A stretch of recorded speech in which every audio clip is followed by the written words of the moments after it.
頭6個月全人奶，唔使補奶粉，唔使補水。點解唔好俾水呢？其實我哋人奶本身咧已經有80%係水分嘅，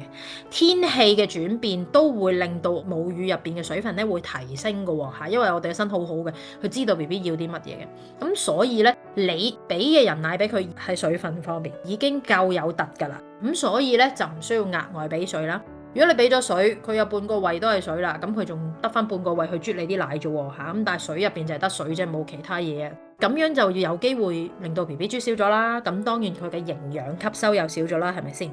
同時啜少咗你嘅奶量就會影響到啦。咁另外飲得太過多水呢，其實個身體呢係會吸收唔晒嗰啲水分嘅，咁最拉尾嗰紮水去晒邊啊？就會去晒啲細胞嘅出邊啦。咁慢慢個人就會好腫啦，慢慢個頭又會好腫啦，個腦又會好腫啦，最嬲尾就變成我哋所講嘅水中毒嘅情況啦。